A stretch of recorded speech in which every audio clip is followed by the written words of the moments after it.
pregunta que me gustaría hacerte es, ¿qué es la Procuraduría de Narcocriminalidad y qué rol cumple? Bueno, la Procuraduría de Narcocriminalidad es una fiscalía especializada. Funciona dentro de la órbita del Ministerio Público Fiscal de la Nación, particularmente dentro de la Procuración General, que es la estructura central. Depende directamente del Procurador. Es una de las 5 Procuradurías que funcionan en nuestro Ministerio Público. Tiene como función principal mejorar la persecución penal en materia de narcocriminalidad.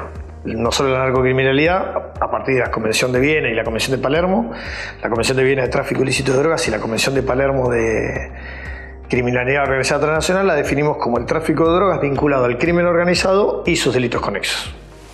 Nosotros trabajamos entonces en todo el país, colaborando con los fiscales federales, colaborando con el resto de las procuradurías, porque estamos hablando de delitos conexos, entonces trabajamos con Procelac, Procelac es la Procuraduría de Lavado de Activos, Protex es la Procuraduría de Trata de Personas y demás unidades fiscales con el objetivo de, como te dije, mejorar e impulsar la acción penal en lo que respecta a este fenómeno. Estamos llevando en conjunto con el Ministerio Público Fiscal, el Ministerio de Seguridad, un programa que de alguna manera busca fortalecer las capacidades de las instituciones argentinas en 3 grandes ejes, ¿sí? En restricción de la oferta ilícita de drogas, con mucho énfasis en drogas sintéticas y nuevas sustancias psicoactivas, y la prevención y persecución penal del debido de precursores químicos como primer eje, un segundo eje que es contrarrestar el narcotráfico en Internet y un tercer eje que es también contrarrestar, pero la corrupción asociada al narcotráfico. Entonces me gustaría hacerte algunas preguntas sobre estos ejes. A partir de toda tu experiencia y la intervención en cientos y cientos de causas, en tantísimas causas y también del trabajo de análisis que hacen en la Procuraduría, ¿cuáles son las características o tendencias que tienen identificadas del tráfico ilícito de nuevas sustancias psicoactivas y drogas sintéticas? Mira, lo que es sintéticas y NSP en la Argentina, creo, en principio un diagnóstico por lo menos judicial, es un fenómeno bastante localizado, o sea, no lo tenemos generalizado, o sea, el público que consume esa droga es un público bastante particular. El fenómeno, digo, te hago esta introducción porque el fenómeno que nosotros también por ahí difiere bastante de lo que es la droga natural.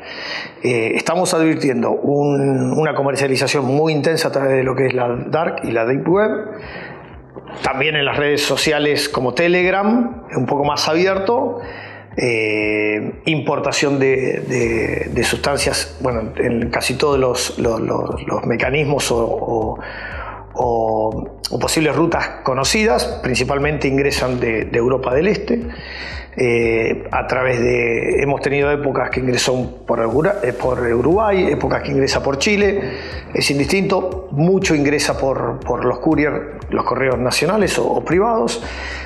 No hace falta que te lo explique, 100.000 pastillas es un paquetito de este tamaño, con lo cual puede venir en cualquier encomienda y eso puede abastecer a un mercado local durante X cantidad de tiempo.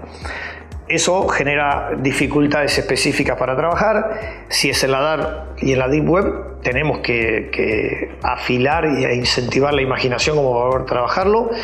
Lo hacemos principalmente en base a la figura del revelador y del agente encubierto en la medida de lo posible.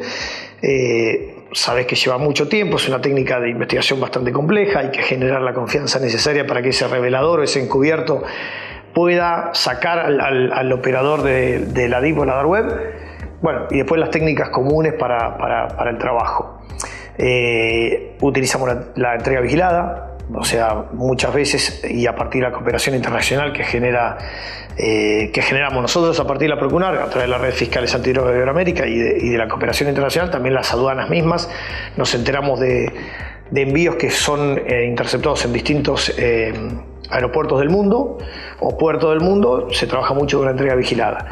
Y después nos toca investigar la parte de la estructura local. Son drogas que no se producen en la Argentina en términos generales, digo en términos generales, y en base a las investigaciones que nosotros tenemos, no estamos encontrando laboratorio de producción. Vos mejor que nadie sabés perfectamente que producir droga sintética lo puedes hacer en cualquier lugar donde tengas el precursor, el químico y el lugar físico. Bueno, salvo casos muy excepcionales, no estamos encontrando eso acá. Creo que la droga principalmente viene importada. A lo sumo podemos encontrar lugares donde esa droga se convierte en lo que es la pastilla de consumo conocida. Pero bueno, nos genera dificultades especiales de investigación. Esas son las rutas que estamos viendo. Principalmente nuestro comercio principalmente es a través de las redes, a través de la Dark Web y a través de los couriers. Ok. Y hablabas de esta diferencia entre los mercados ilegales de drogas tradicionales, si querés, o de base orgánica, como la cocaína, la marihuana, y de los mercados ilegales de drogas sintéticas y nuevas sustancias psicoactivas. ¿Hay desafíos específicos que planteen a la justicia penal el narcotráfico, digamos, o el tráfico ilícito de drogas sintéticas en particular? Sí, en primer lugar, uno normativo. O sea, nuestro sistema penal define a la droga a partir de un listado. O sea, el Código Penal remite el término estupefaciente a un listado que elabora periódicamente el Poder Ejecutivo Nacional. ¿Qué valor le atribuís a la cooperación internacional en el penal del tráfico ilícito de drogas sintéticas? Yo creo que es el principal valor, o sea, el plus que la Procuraduría puede incorporar a una investigación es, más allá del know-how y de la capacidad que tenemos de interrelacionar investigaciones, de darle el enfoque ese que nosotros llamamos federal o internacional. Nosotros nos toca trabajar sobre un fenómeno que es típicamente internacional. Las drogas se producen en otros países, ingresan a nuestro territorio, en términos generales a modo de tránsito, para buscar los mercados más apetecibles. En nuestra ubicación desde el plano imperio, estamos entre países productores de drogas naturales que buscan Europa, y Europa es un país o un continente, o hay países en Europa que producen drogas sintéticas que buscan el mercado argentino, el chileno, el uruguayo, el paraguayo para su producción. En ese escenario es imposible no trabajar de manera articulada, no trabajar en conjunto con las fuerzas de seguridad de los países, las fuerzas de investigación, los ministerios públicos fiscales y los organismos especializados en la materia. Insisto, con la sociedad que tenemos, con OBDC, con AINL y con otros organismos internacionales, Pacto Popular, OPTA del Departamento de Justicia de los Estados Unidos, es esencial para poder aterrizar toda esa cooperación. Cooperación que puede ser operativa. La red de fiscales antidroga de Iberoamérica, que funciona en Meriam, es una red de cooperación operativa, como también en lo que es la capacitación, el intercambio de buenas prácticas, el intercambio de experiencias. O sea, hay países que tienen mucha más experiencia que nosotros en determinados problemas. No podemos darnos el gusto de no aprovechar. Y otra cuestión que, para cerrar, es el crimen está organizado. Nosotros tenemos que organizarnos, y nos tenemos que organizar con nuestros colegas y compañeros de la región y del mundo que tienen el mismo problema. Así como identificabas, por ejemplo, notabas el pago de cocaína con precursores químicos. ¿Ustedes están viendo o vieron alguna vez el pago de, por ejemplo, cocaína que buscan los mercados europeos con drogas sintéticas que buscan los mercados del Cono Sur? Tuvimos un caso en el cual la cocaína salía de Argentina, no era producida en Argentina, se acopiaba aquí, salía en veleros, el destino era Europa, y volvía en el mismo velero con sustancias sintéticas. Yeah. El pago, nosotros entendemos a base de la investigación, es una investigación que, si bien ya tuvo un principio de ejecución, sigue en alguna etapa de la investigación, pero nosotros presumimos que la droga sintética que venía, más allá de utilizar la misma ruta, era el pago de la cocaína que había enviado. Sí. Y antes de pasar a otro tema, teniendo en cuenta que tenés muchos años de experiencia en la justicia penal y tantos otros liderando Procurar, ¿hubo algún momento que fuera como el punto de inflexión a partir del cual dijiste que el tema de las drogas sintéticas es un tema que hay que ponerle el ojo particularmente? No, yo creo que la gestión anterior de la Procurar ya le había puesto el ojo al fenómeno en términos de capacitación. Como te digo, ya se venía hablando de los precursores. Hoy estamos hablando de precursores, así que ya evolucionó todo. Yo creo que en la Argentina el caso que conmovió a la sociedad a punto tal de empezar a entender lo que son las drogas sintéticas es Taiwán, donde murieron 5 chicos. Al año siguiente tuvimos un caso en Arroyo Seco, un pueblo muy cerca de Paso donde murieron 2 chicos, no murieron en el lugar, murieron en su casa. Y quizás en el último año, 2 años, el caso de la cocaína adulterada con argentanina, el cual murieron 28. Creo que lamentablemente vamos aprendiendo en base a la experiencia de hay muertos, y este es el problema principal que nos trae la sintética. O sea, o por un tema cultural de la propia naturaleza de la sustancia, de cocaína, de marihuana nadie se muere por sobredosis, de cocaína hay casos, pero el mundo en general está acostumbrado y sabe cómo consumirla y no tiene demasiados particulares. La sintética uno no sabe que hay dentro de una pastilla. La realidad es esa. Te pueden estar vendiendo una cosa como por otra, o puede haber una sustancia química, como pasó en el caso de Puerta 8, donde una sustancia natural estaba contaminada con fentanilo, con las consecuencias letales que produce. No solo para el consumidor, sino para la propia persona que trabaja en la manipulación. Entendemos que en ese caso toda la información sugeriría que la cocaína vino contaminada, pero vos sabés lo que es manipular un fentanilo, son sustancias que a la sola manipulación te puede matar. Creo que esos fueron los 3 casos en los cuales la sociedad argentina empezó a tomar real dimensión de lo que es el gramo. Bueno, uno a nivel internacional, pero en Estados Unidos, o sea, el problema ya de epidemia de salud que tiene es algo que a nosotros nos preocupa, porque como dije antes, hoy no es un problema que tengamos, pero esos problemas no se crean, no se manifiestan en un año, se manifiestan en 2 días. Lo vimos con los casos que te estoy contando. Un día fuiste a bailar, otro día está muerto. Bien. Pasando del segundo eje de nuestro programa, muchas veces vemos regionalmente muchos casos de narcotráfico al cual salen a la luz, en los cuales están involucrados funcionarios públicos de diferentes poderes que ocupan diferentes escalas de jerarquía. Ahí me gustaría preguntarte, ¿cuál es la relación que existe desde tu punto de vista entre narcotráfico y corrupción? El narcotráfico es una empresa criminal.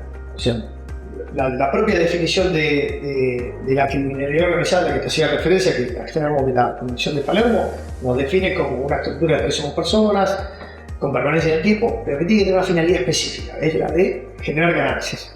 Bueno, esa ganancia que genera el narcotráfico, según los propios informes de ONU-DC, año 2011, sumamos todo lo que conocemos, te hablaba de que en el mundo se movían 870.000 millones de dólares, que era el 20% de la ganancia de las actividades ilícitas, ¿no? Eso te demuestra que el narcotráfico tiene una capacidad de generar riquezas casi superadora de cualquier otra actividad ilícita e ilícita. Y bueno, toda esa capacidad económica que tiene es directamente proporcional a la capacidad corruptora que genera.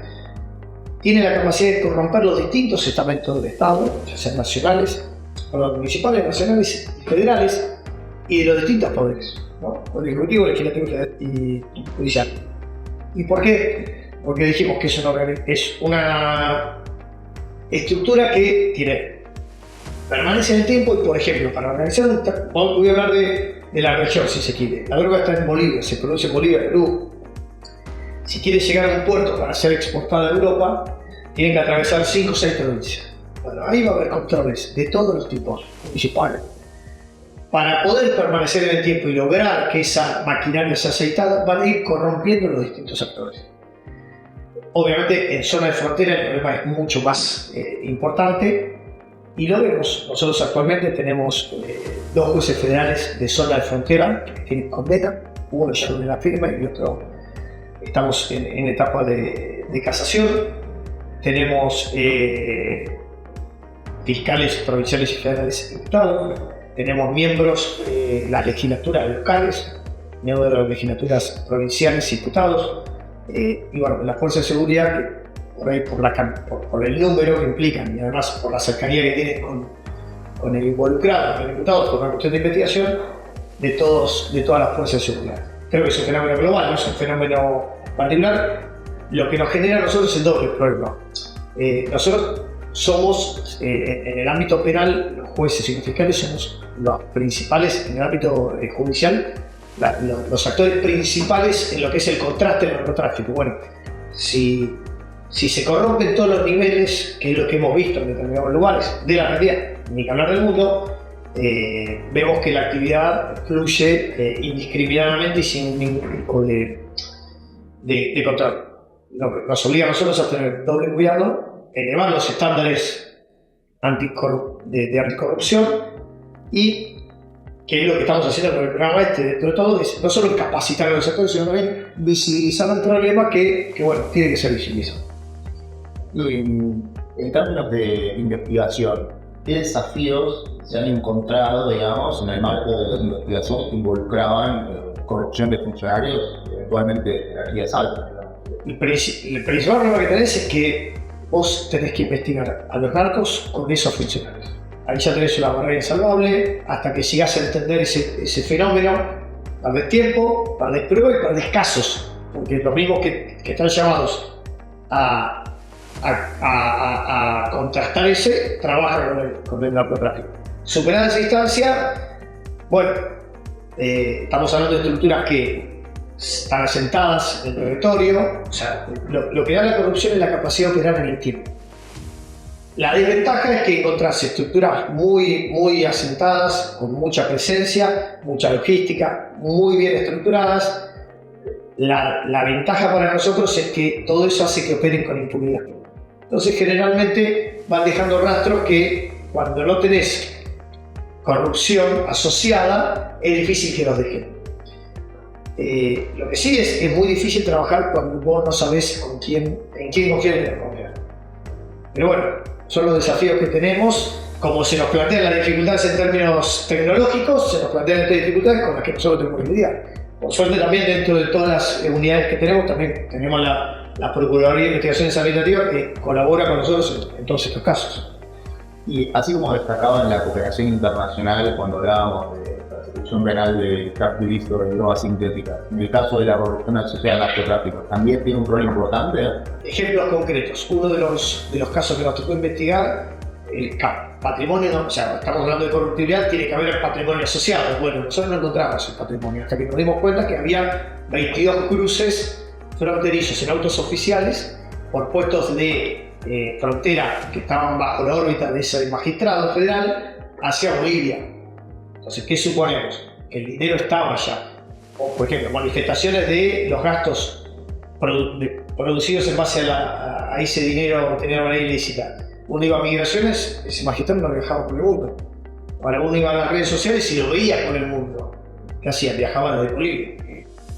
¿No? Entonces, tenemos que trabajar inclusive en eso. Muchas veces, a mí me gusta creer que lo que es la narcocriminalidad es un delito que tiene imputados en varias partes del mundo. Víctimas, porque si bien nosotros trabajamos con un delito que la víctima sería la sociedad, es un delito que deja víctimas, porque los delitos violentos para lograr el territorio, para lograr la impunidad se cometen, tiene víctimas en distintos países. Entonces tenés imputados en distintos países, víctimas en distintos países, bienes en distintos países y la propia operatoria en distintos países. Es imposible que no trabajemos juntos. O si no trabajamos juntos estamos condenados al fracaso. La mirada estratégica de la persecución penal, entonces la captura de líneas de hipótesis de investigación simultáneas es una buena práctica. Sí.